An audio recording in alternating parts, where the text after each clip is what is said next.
राधे बच्चों, आप सभी का स्वागत है आपके प्यारे से यूट्यूब चैनल निहोरा बीएससी में। इस वीडियो में हम डिस्कस करने वाले हैं पॉलन ग्रेन के बारे में कि आखिर में परागकण होता क्या है और उसका स्ट्रक्चर कैसे होता है। तो चलिए वीडियो को स्टार्ट करते हैं। पॉलन ग्रेन, जिसे हम लोग परागकण के नाम से जानते हैं, क्या कहते हैं? परागकण। ये परागकण क्या होता है? ये मेल गैमेट होते हैं। क्या होता है? मेल गैमेट, नर युग्मक होता है। साथ ही इनमें जो गुणसूत्रों की संख्या होती है वो क्या होती है? हैप्लॉइड होती है, मतलब अगुणित होते हैं। इसमें हैप्लॉइड गुणसूत्र क्रोमोसोम पाए जाते हैं और साथ ही ये क्या होता है? यूनिसेलुलर होता है। यूनिसेलुलर होता है। गैमेट अधिकतर क्या होते हैं? सेल होती हैं। सेल को ही कहा जाता है गैमेट। ठीक है, यहाँ तक समझ में आया कि पॉलन ग्रेन क्या होता है, जिसे हम लोग हिंदी में कहते हैं परागकण। और ये एक मेल गैमेट होता है जो क्या करता है? फर्टिलाइजेशन में हेल्प करता है। कोई भी गैमेट क्या करता है? फर्टिलाइजेशन में हेल्प करता है ताकि रिप्रोडक्शन हो सके। लेकिन फर्टिलाइजेशन इसमें किस थ्रू करता है? तो ये पॉलिनेशन के थ्रू करता है। पॉलिनेशन में ज़्यादातर हेल्पफुल होता है। पॉलिनेशन मतलब परागण। देखिए, परागकण और परागण में बहुत अंतर होता है। पॉलिनेशन मतलब किसी मेल प्लांट से पॉलन ग्रेन जब किसी फीमेल प्लांट पर पहुंचता है, किस पे पहुंचता है? फीमेल प्लांट पे पहुंचता है, तो ये पहुंचने की जो क्रिया होती है उसको हम लोग कहते हैं परागण या पॉलिनेशन कहते हैं। इस पे भी डिटेल वीडियो आपको मिल जाएगी जल्द ही। अब बात करते हैं कि इसका निर्माण कैसे होता है। भाई, कोई ना कोई तो इसे जन्म दिया होगा। तो जो पॉलन ग्रेन होता है उसको माइक्रो स्पोर मदर सेल, चूंकि मैंने कहा कि ये क्या होता है? मेल गैमेट होता है। तो मेल को किस चीज़ से रिप्रेजेंट करते हैं? स्पोर से रिप्रेजेंट किया जाता है। और माइक्रो, हमेशा मेगा स्पोरेंजियम और माइक्रो स्पोरेंजियम दो टर्म होते हैं। मेगा मतलब बड़ा, ठीक है। तो मेगा स्पोरेंजियम जो होता है, मेगा स्पोरेंजियम, वो क्या करता है? मेगा स्पोर को फॉर्म करता है। किसको करता है? Mega spore.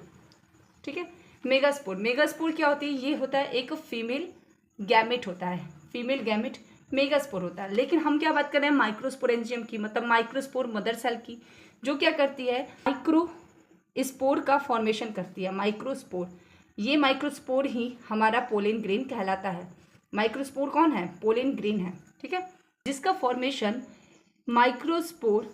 Microspore mother cell के द्वारा एंथर की सैक से, एंथर जिसे हम लोग कहते हैं परागकोश, परागकोश के सैक मतलब दीवार से होता है। ठीक है, इतना समझ में आया। अब हम इसकी स्ट्रक्चर की बात करते हैं।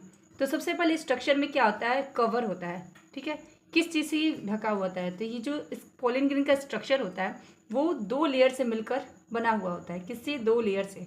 पहली लेयर को हम लोग कहते हैं एग्जाइन और इंटाइन। दो लेयर होती है, एक होता है एग्जाइन और दूसरा होता है इंटाइन। एग्ज मतलब एग्जिट से याद रखिएगा, एग्ज मतलब बाहर। तो जो बाहर लेयर पाई जाती है उसको कहते हैं एग्जाइन लेयर, जो कुछ ऐसी होती है। ठीक है, ये बना लेंगे, ये होती है हमारी एग्जाइन लेयर। और उसके ठीक अंदर जो लेयर पाई जाती है उसको कहा जाता है इंटाइन लेयर। जो ब्लैक कलर की जो आपको लेयर दिखाई दे रही है वो है इंटाइन, और ये बाहर वाली लेयर को हम लोग कह रहे हैं एग्जाइन। सबसे पहले बात करते हैं एग्जाइन की। तो एग्जाइन क्या होता है? ये होता है आउटर मोस्ट लेयर, सबसे बाहर पाई जाती है, तो इसको हम लोग कह देंगे आउटर मोस्ट लेयर होती है। साथ ही एग्जाइन किस चीज़ से मिलकर बना होता है? तो एक होता है केमिकल जिसको कहा जाता है स्पोरोपोलेनिन। ठीक है, स्पोरोपोलेनिन क्या करता है? ये किसी भी पोलन ग्रेन को लॉन्ग टाइम रहने के लिए, पोलन ग्रेन को क्या करता है? लॉन्ग टाइम रहने के लिए सहायता प्रदान करता है। मतलब ये एक ऐसा केमिकल है, बहुत लंबे समय तक जीवित रह सकता है। यही कारण है कि जो पोलन ग्रेन होते हैं वो बहुत लंबे समय तक जीवित रहते हैं, जिससे हम लोग रिसर्च करते हैं। जैसे हमने पिछली कक्षाओं में पढ़ा था फॉसिल्स के बारे में, तो हमने कहा था कि पोलन ग्रेन के थ्रू भी हम लोग फॉसिल को देख सकते हैं। फॉसिल मतलब अवशेष। तो किस कारण से? स्पोरोपोलेनिन एक तरह का क्या होता है? केमिकल होता है जो किसी भी पोलन ग्रेन को बहुत लंबे समय तक जीवित रखता है। इसका काम है केवल प्रोटेक्ट करना। किसको? पोलन ग्रेन को प्रोटेक्ट। ये प्रोटेक्ट करता है पोलन ग्रेन को। इंटाइन क्या होता है? इंटाइन भी प्रोटेक्ट करता है किसको? न्यूक्लियस को। इसके अंदर भाई न्यूक्लियस और जितने भी सेल ऑर्गेनेल्स इसमें पाए जाएंगे उसको क्या करेगा, प्रोटेक्ट करेगा। एक शब्द में कहा जाए तो न्यूक्लियस और पोलिन ग्रेन को, किसको, पोलिन ग्रेन को, ये भी प्रोटेक्ट करता है। किस चीज़ से मिलकर बना होता है, तो दो कंपोजिशन इसके होता है। पहला क्या होता है, पैक्टीन, और दूसरा होता है सेलुलोज। सेलुलोज पैक्टीन और सेलुलोज से मिलकर बना हुआ होता है। कौन, हमारा इंटाइन लेयर। जबकि एक्साइन क्या था, स्पोरोपोलेनिन नामक केमिकल से मिलकर बना था। आप लोग बस समझिए और नोट्स की चिंता मत कीजिए, मैंने इसे बहुत अच्छे से पहले से ही लिख लिया है, जो आपको नोट्स के फॉर्मेट में अभी मैं दूंगी, ठीक है। अब इसके अंदर की बात करते हैं, स्ट्रक्चर के। इस स्ट्रक्चर में कहीं मिसिंग दिख रही है आपको? आपने देखा होगा कि मैंने ये जगह छोड़ दी है। आपने सोचा कि मैंने ये जगह क्यों छोड़ दी? क्योंकि यहाँ पर एक और पार्ट होता है जिसे हम लोग कहते हैं जर्म पोर। ये क्या है, जर्म पोर।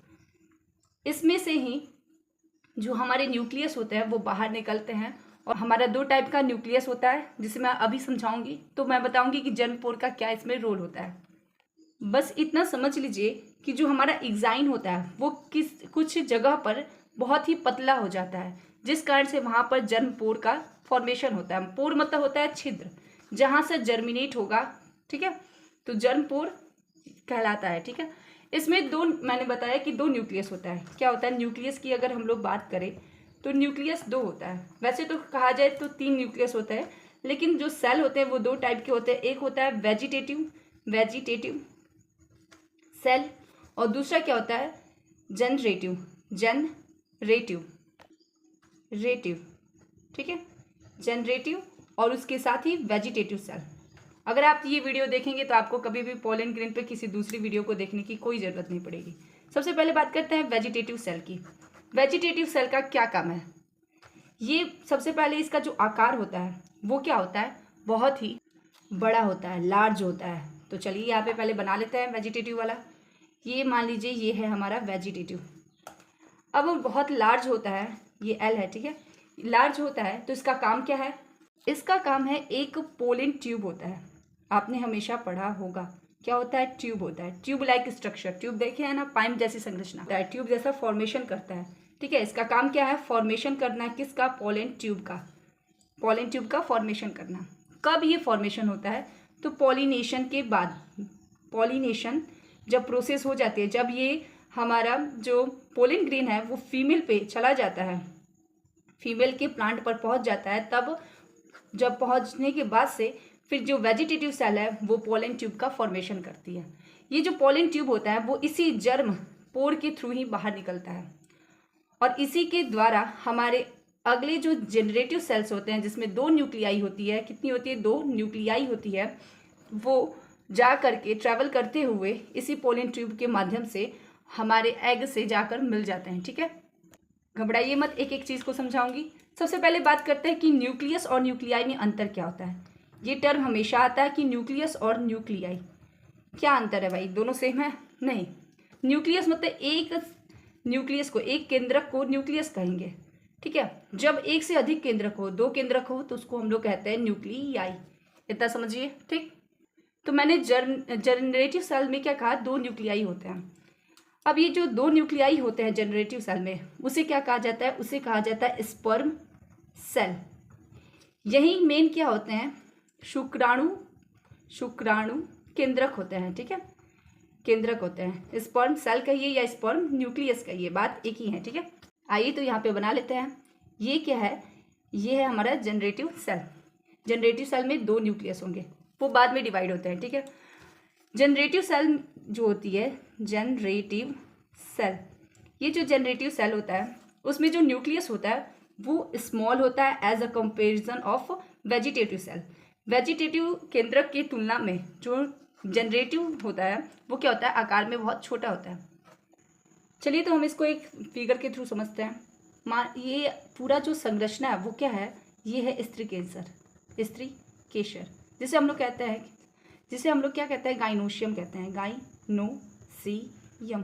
शायद स्पेलिंग थोड़ा मिस्टेक हो सकती है। तो ये क्या है, पूरा गाइनोसियम है, ठीक है। और ये क्या है, हमारा पोलन ग्रेन।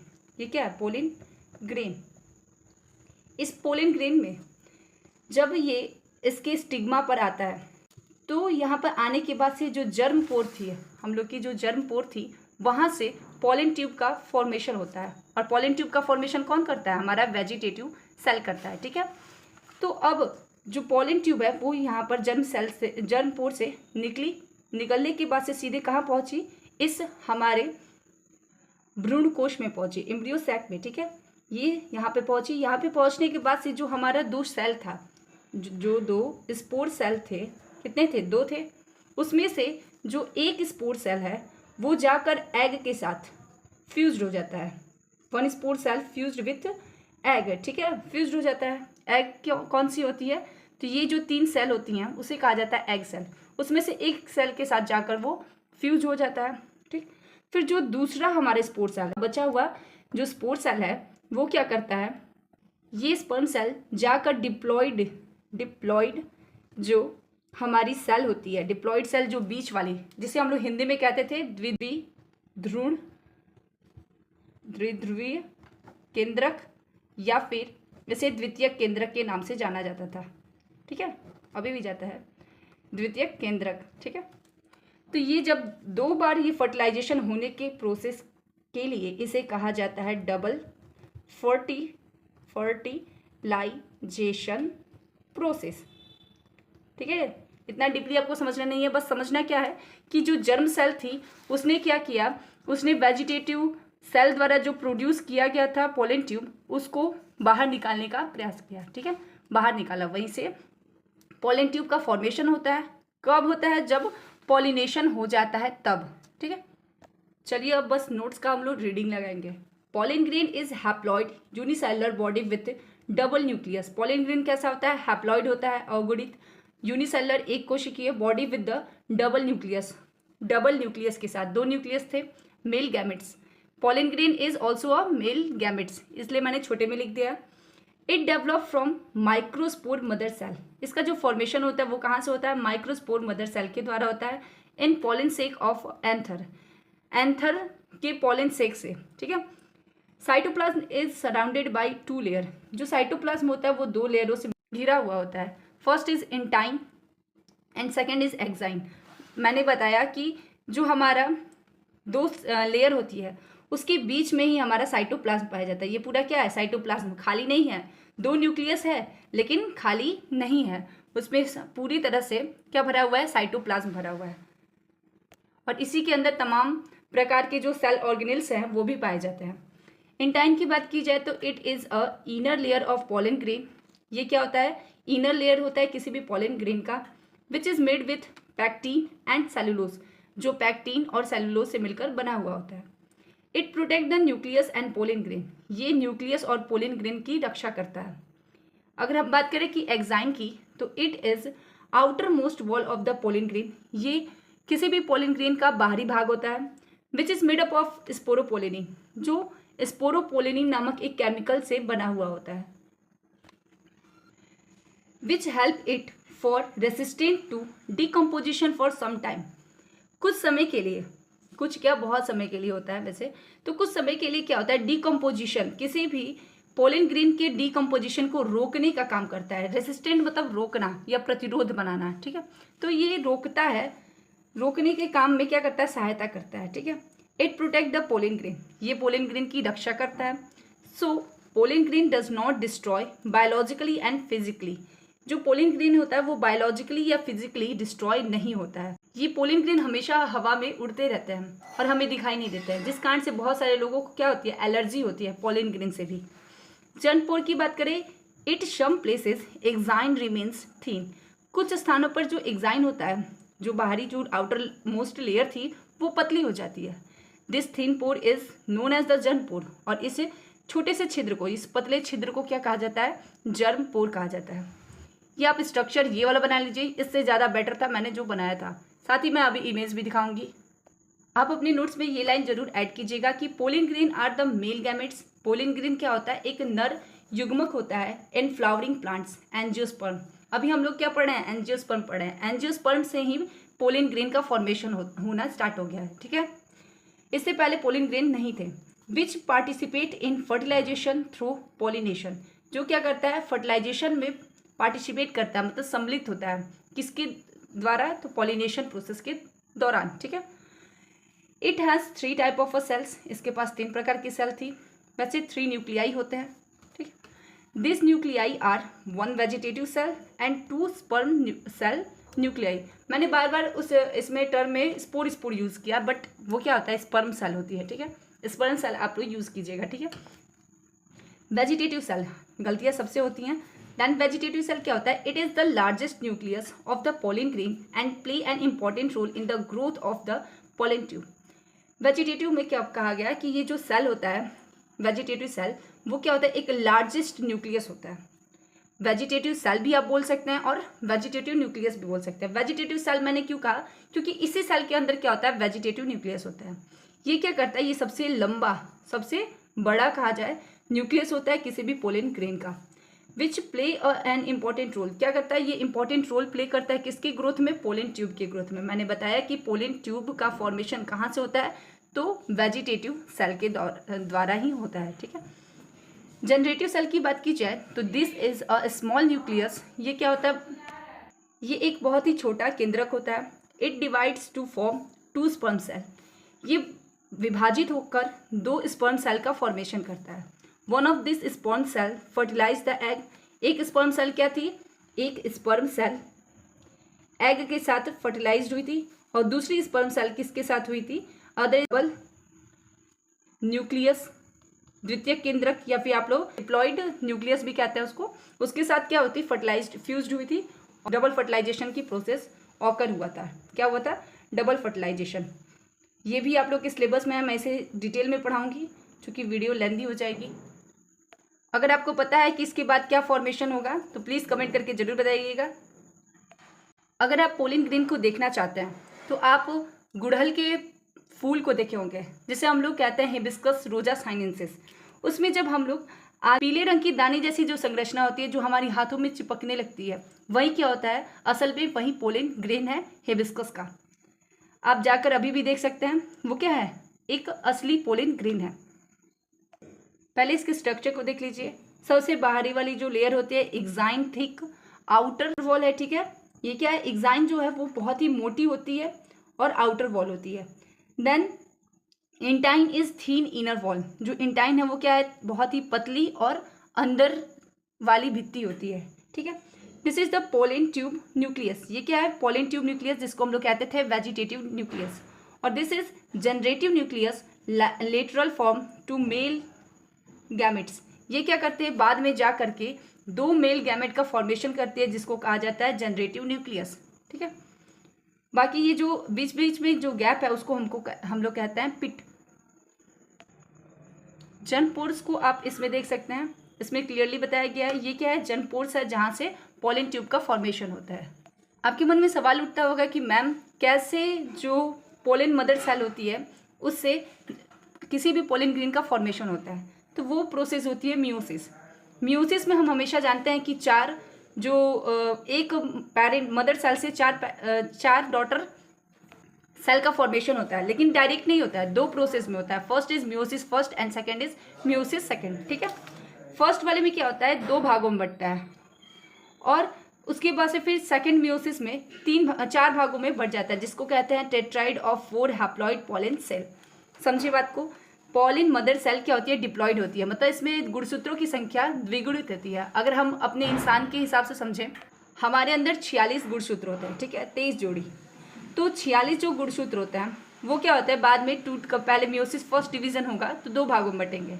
फिर क्या होगा, अगर इसमें दोनों में क्या होगा, बराबर बराबर आएगा, ठीक। और उसके बाद से फिर जब दूसरी बार जब मियोसिस की प्रोसेस होगी तो उसमें 4 भागों में बढ़ जाएंगे, और उसमें गुणसूत्रों की हम जो संख्या होगी वो क्या हो जाएगी, अगुणित हो जाएगी, अर्थात आधी हो जाएगी।